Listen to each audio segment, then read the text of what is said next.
King Ba! of the Philippines.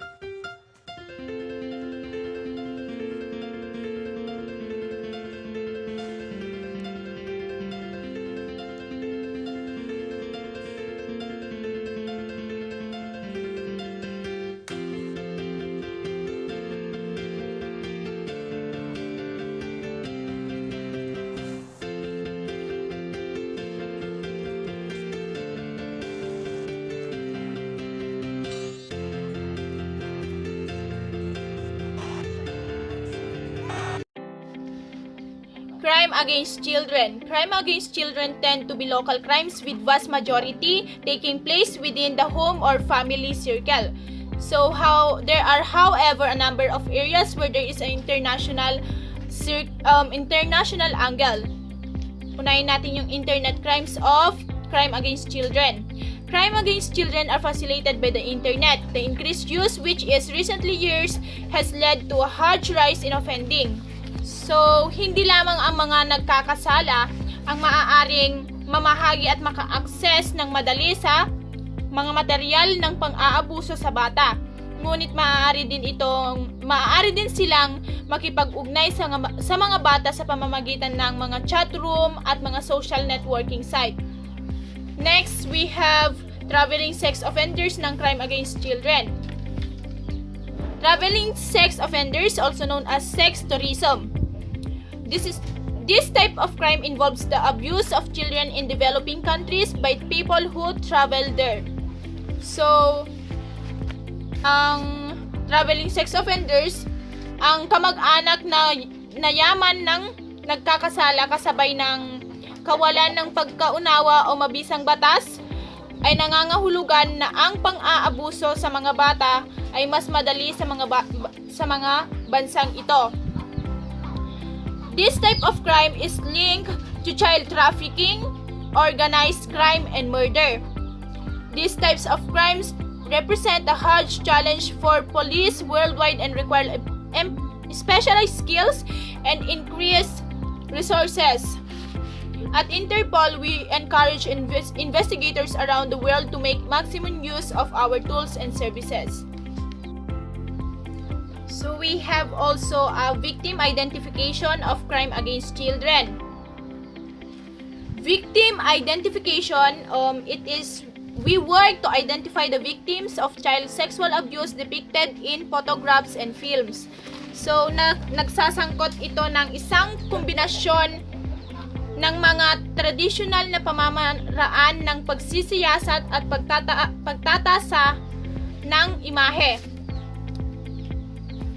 Crucial to this work is the International Child Sexual Exploitation Image Database, which uses sophisticated image comparison software to make connections between victims and places.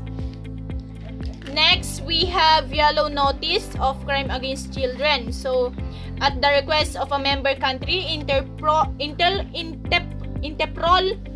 can you issue a yellow notice to help locate missing persons, especially minors. Ang mga paunawang ito ay naikakalat sa isang pang-international na batayan at naitala ng mga nawawala at dinukot na mga bata. So, these notices are circulated on an international basis and recorded in Interpol's database of missing and adopted children. Work closely with many other agencies, both governmental and non-governmental in this area, are involved in many training programs and other projects worldwide. So proceed naman tayo sa cybercrime. Cybercrime, this usually the use of the internet by terrorists, particularly for recruitment and incitement of radicalization, poses a serious threat to national and international security, probably the first kind of it you became aware of. Viruses infect computer systems, destroying files, messing with the overall functionality and self-replicating to jump the other devices and systems. So we have Interpol's role sa cybercrime. First is promote the exchange of information among member countries through regional working parties and conferences. Second, delivering training courses to build and maintain professional standards. Third, establish a global list of contact officers available around the clock by cybercrime investigations. The list contained 131 contacts at the end of 2011. Next is assist member countries in the event of cyber attacks or cybercrime investigations through the investigative and database services.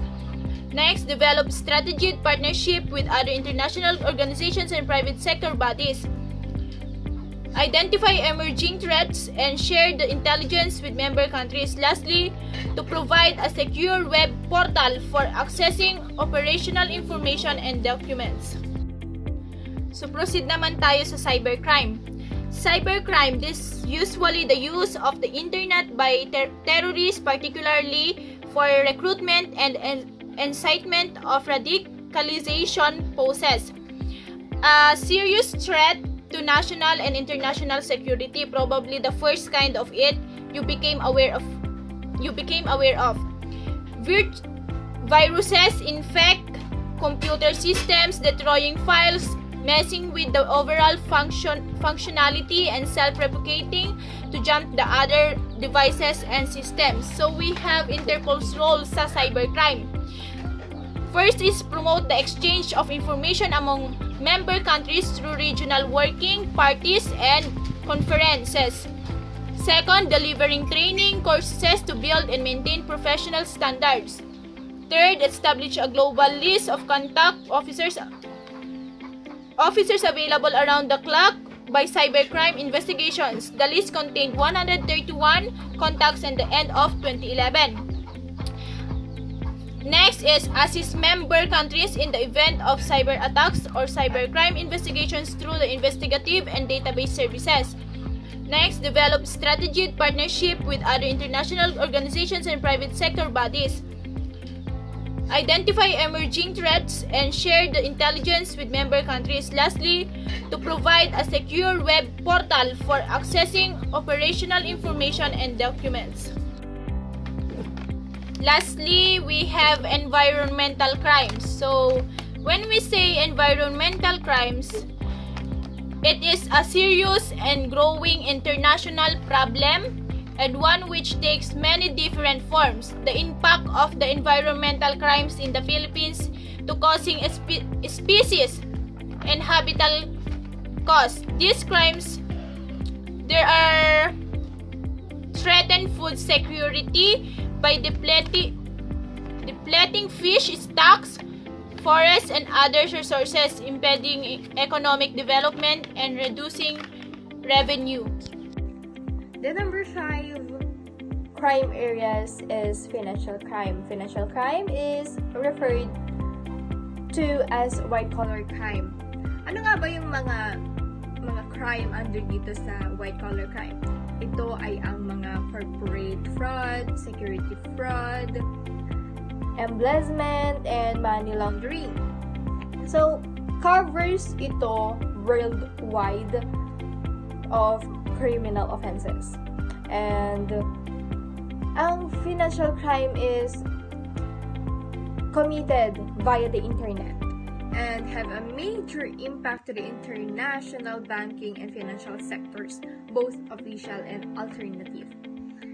So, at Interpol, main initiatives in financial crime focused on payment cards, money laundering, kasabi ko kanina, counterfeit, currency and security documents, fraud, such as lottery fraud and so-called Nigerian letters, di ba?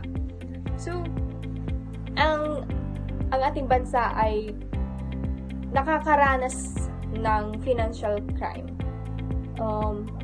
Sa pagkakalam ko is yung effect or yung dahilan ng financial crime is corruption, yung mga shortage ng financial dito sa ating bansa, and there are many challenges that Interpol's experiencing.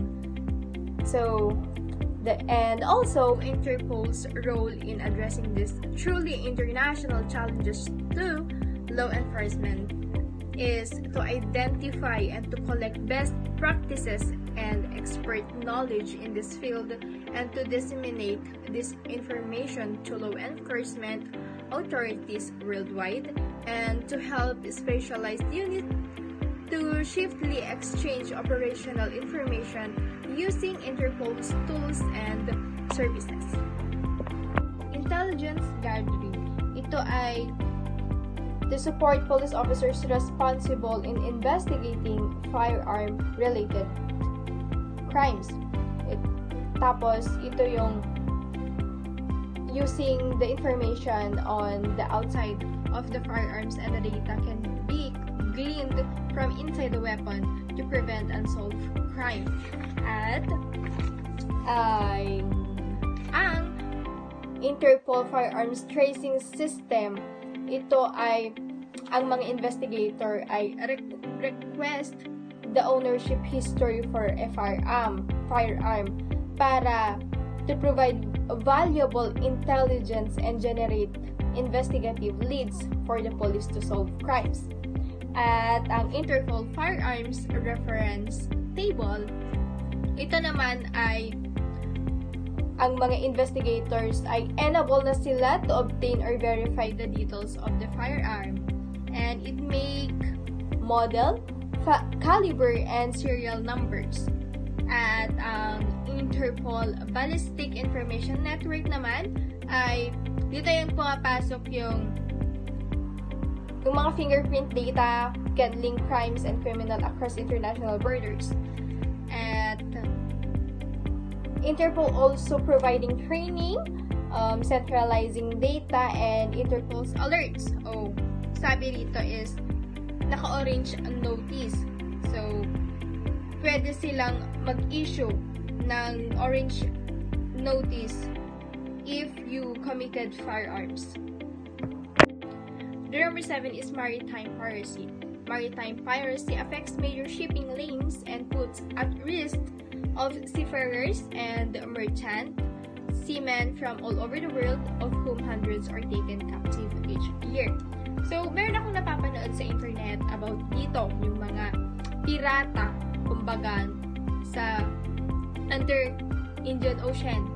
Yung napapanood ko is yung mga seaman ay if meron na or nasa Indian Ocean na sila is they're putting some protection sa barko nila para yung mga pirata ay hindi makapasok sa barko nila. And the Interpol Maritime Piracy Task Force focuses on the main areas to counter maritime piracy, working closely with the international community. The first one is improving evidence collection. The second one, facilitating data exchange. At ang panghuli is building regional capabilities. At ang Interpol ay nakiki-work na sila sa international organization. Ito ay ang United Nations, International Maritime Organization, Baltic and International Maritime Council, European Union, Europol, at Eurojust, at African Union. Okay, next ay ang organized crime. Definition of what constitution organized crime vary widely from country to country. Organized networks are typically involved in many different types of criminal activity spanning several countries. Ang organized network ay karaniwang sangkot sa iba't ibang mga uri ng aktibidad ng mga kriminal na sumasaklaw sa maraming mga bansa. Ang mga aktibidad na ito ay kinasasangkutan ng trafficking in human, illicit goods, weapon and drugs, armed robbery, counterfeiting, and money laundering. Halos lahat ng crimes na ating natakal sa Interpol ay may organized impact. Tapos meron ditong tinatawag na Pink Panthers o Armed Jewelry Robberies. Tapos AOC o di kaya ay ang tinatawag na Asian Organized Crime. Tapos Millennium o yung Eurasian Criminal Organizations. Tapos ang mga proyektong ito ay nagpapadali sa kooperasyon sa mga kasaping bansa at pagyamanin ang pagpapalitan ng mga impormasyon sa pagitan ng national at international enforcement bodies concerned with countering this problem. Tapos ang aim naman ng project na ito ay magbigay ng professional at technical na kadalubhasaan. Tapos magkolekta, pag-aralan at i-disseminate ang mga importanteng data ng mga pulis. Tapos makipag-ugnay sa mga international investigation. At kilalanin, maitaguyod at mapanatili ang pakikipag-ugnay sa mga eksperto sa nasabing larangan. Tapos mag-publish ng mga manual, handbook at mga ulat para sa mga investigador. Sunod naman ay ang pharmaceutical crime. Ano ba ang mga major threat nito sa ating public health? Pharmaceutical crimes involves the manufacture, kalakal at pamamahagi ng peke, nakaw at ipinagbabawal na gamot at medical medicine. Ang mga ipinagbabawal na gamot ay maaring naglalaman ng maling dos ng aktibong sangkap o ibang sangkap. Ang pagtaas ng pagkalat ng peke at ipinagbabawal na gamot ay naisama sa pagtaas ng kalakalan sa internet na kung saan mas madali silang makabili ng mura at walang reseta. Tapos ano naman ang mga problems of organized crime? Organized crime network ay naakit sa malaking kita na makukuha sa pamamagitan ng pharmaceutical crime. Nag-ooperate sila across national border na may aktibidad na kinabibilangan ng import, export, manufacture at pamamahagi ng peke at ipinagbabawal na paninda tulad ng gamot. Tapos next ay yung Interpol's response. Nakikipag-ugnay sa pagpapatakbo sa larangan to disrupt transnational criminal network and naghati ng pagsanay upang ma-develop ang kanilang kasanayan at kaalaman sa lahat ng mga ahensya na sangkot sa paglaban sa pharmaceutical crime. Tapos pagbuo ng pakikipagtulungan sa iba't ibang sektor. Tapos next ay ang terrorism. Terrorism poses a grave threat to national security and to life and the lives of individuals around the world. At Interpol, we run a number of initiatives to support our members countries in their effort to protect their citizens from terrorism in its many forms.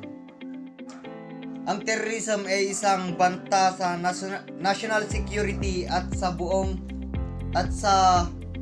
buhay ng bawat individual sa iba't ibang bahagi ng mundo. Ang mga eksperto sa General Secretariat ay nagkokolekta at pinag-aaralan ang mga impormasyon tungkol sa mga pinagsususpetsahang mga individual at grupo at ang kanilang mga aktibidades at ang pagpapalit ng data na wala ang mga kasaping bansa at ibang mga international organization.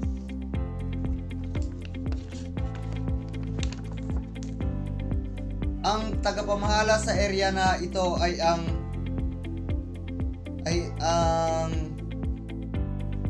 Fusion Task Force na kung saan ginawa ito aftermath of the 11th September attack sa United States. Tapos next ay ang CBRNE terrorism. CBRNE ay tumutukoy sa mga insidente ng terorista na isinasagawa na may chemical, biological, radiological, nuclear at material na pagsabog. Malinaw na ang isang pag-atake ay magiging isang pangunahing banta sa kaligtasan at seguridad ng publiko, national o international. Tapos, ano naman ang counter-terrorism problem?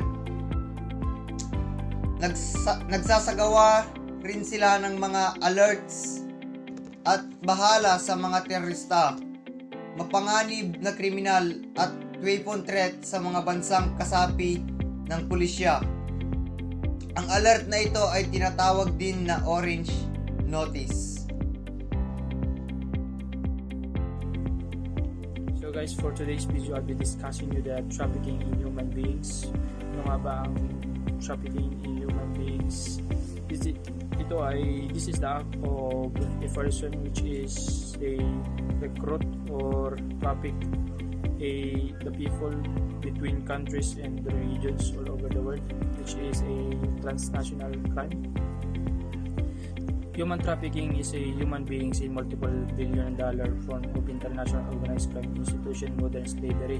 So ito guys yung pang-aabuso at pang-aalipin sa mga tao. Victims are recruited, trafficked between the countries and religions. The illusion of coercion. They are stripped and anatomy, freedom of movement and choice, and face various from physical and mental abuse. So guys, ito nga yung pang-aabuso or pananakot sa mga tao para maging alipin nila. 3 types of human trafficking. So guys, andito yung mga 3 types of karaniwan, 3 types. Trafficking for forced labor, yung sa pilitang pagtatrabaho.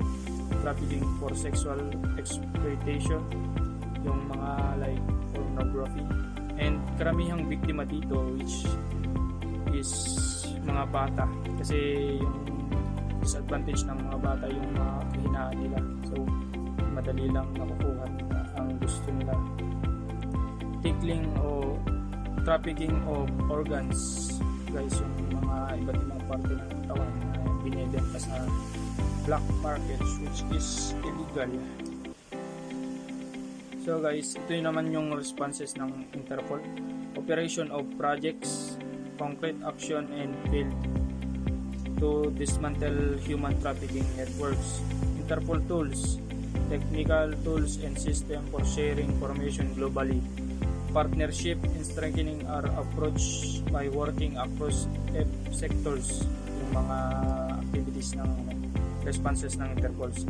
So guys, sa susunod na topic, trafficking in illicit goods ay parang the same lang kay trafficking in human beings. Ang pinagkaiba lang ay which is ang natatraffic dito, ang kinukuha ng illegal ay goods which is mga product, ganun. Ito ay mga product na hindi dumadaan sa wastong proseso, which is mga iba't ibang dito ay mga counterfeiting, mga piracy, smuggling at example dito ay mga fake products which is binibenta nila as a authentic. And yung iba ay dito yung tax evasion, which is pag-iwas sa pagbuwis or hindi pagsunod sa buwis ng product, paglabas-masok ng mga produkto na hindi na nagaganap ang wastong buwis. So guys, and sa vehicle crime naman, karaniwan dito ay nagaganap ang carnapping. Pero sa definition ng vehicle crime ay hindi lang ito sa pangsariling kagustuhan lamang or sa sariling. Vehicle crime is highly organized criminal activity affecting all regions all over the world. So it means guys, at ito international to sa iba't ibang parte ng bansa. And with clear links of organized crime and terrorism, vehicles are not only stolen for their own sake, hindi sa kanila lang, but are trafficked to finance other crimes. They can also use bomb carriers. So guys, ito mga karaniwang gumagawa ng mga ito vehicle crime which is mga terrorism. Ginagawa nila ito like kagamitan nila sa pagro-run, gagamitin nila pag may mission sila na gagawing crime, mga criminal activities, and especially sa mga bombing, like yun yung ginagawa nila. Pinapasabog nila yung mga sasakyan na ninakaw, ganun.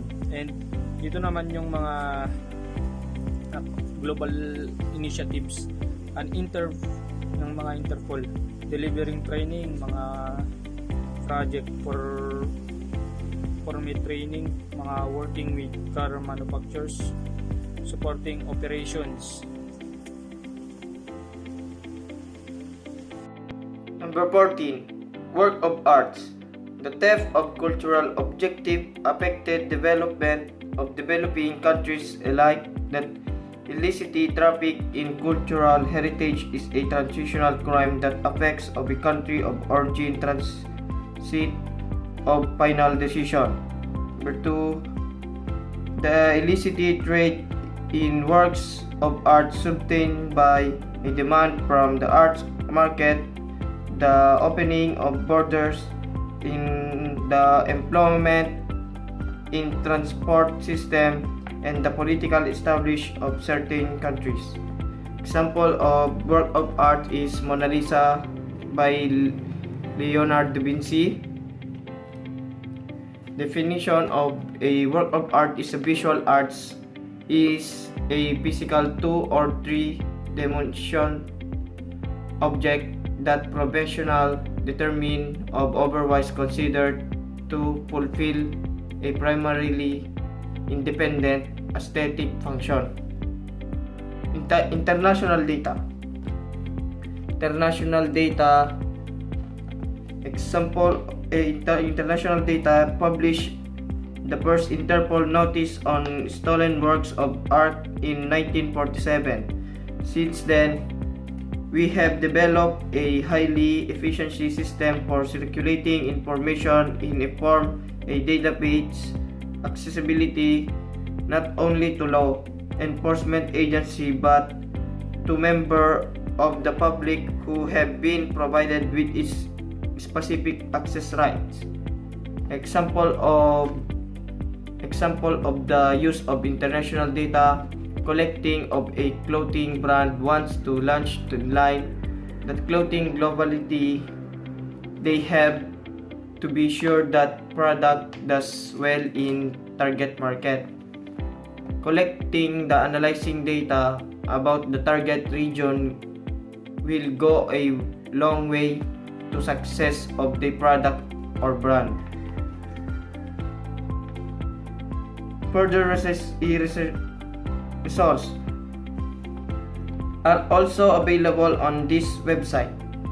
The latest Interpol poster showing the most wanted work of arts, Object ID, international standard of describing cultural object in a order facilitates their identification.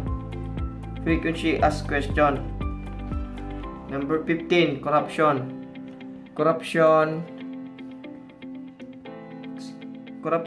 the effects of corruption are far-reaching It can be undermine political, social, and economic stability and ultimately threaten the safety and security of a social as a whole. Corruption creates fertile ground of organization, criminal activities, even terrorism, as a criminals are aided in their illegal activities by the complicity of corrupt public officials. Economy globalization has made corruption a borderless crime and compete the world of international business can believe complies exposed to brief of further financial practice. Corrupt is transitional, can cross multiply jurisdiction, making of ensuing police investigation both time consumed and complex. What is corruption? Example of corruption: form corruption vary but can include verification, extortion, coercion, nepotism, and drug trafficking, money laundering, human trafficking, thought of not restricted to these activities. Consider corruption is a form dishonestly or crime offense undertaken by person of organization ensure with its position of authority to acquire illicit benefit or abuse power for one private gain. Corruption is the most commonplace in keepless order or narco state and mafia state.